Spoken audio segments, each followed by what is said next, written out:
వివేకానందరెడ్డి హత్య కేసులో తదుపరి దర్యాప్తు కొనసాగించేందుకు సిద్ధంగా ఉన్నామని సుప్రీంకోర్టుకు సీబీఐ తెలిపింది. పిటిషనర్ ఈ కేసులో ఇంకా దర్యాప్తు చేయాలని కోరుతున్నారన్నారు. కోర్టు తగిన ఆదేశాలిస్తే తాము దర్యాప్తు కొనసాగిస్తామని తెలిపింది. సీబీఐ అభిప్రాయాన్ని అదనపు సొలిసిటర్ జనరల్ ఎస్వి రాజు కోర్టుకు చెప్పారు. పిటిషనర్ సునీత తరఫున సీనియర్ న్యాయవాది సిద్ధార్థ్ లూత్రా వాదనలు వినిపించారు.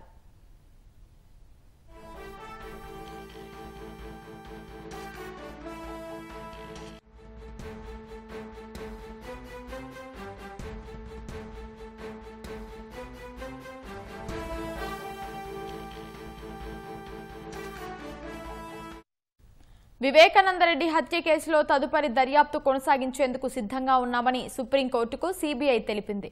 పిటిషనర్ ఈ కేసులో ఇంకా దర్యాప్తు చేయాలని కోరుతున్నారన్నారు.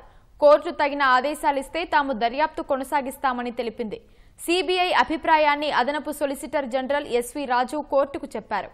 పిటిషనర్ సునీత తరఫున సీనియర్ న్యాయవాది సిద్ధార్థ్ లూత్రా వాదనలు వినిపించారు.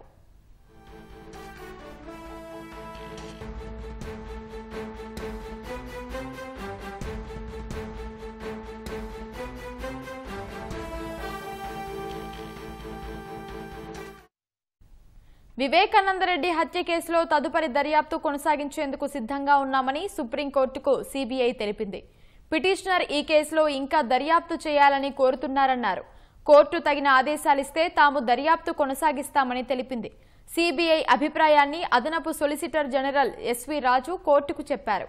పిటిషనర్ సునీత తరఫున సీనియర్ న్యాయవాది సిద్ధార్థ్ లూత్రా వాదనలు వినిపించారు.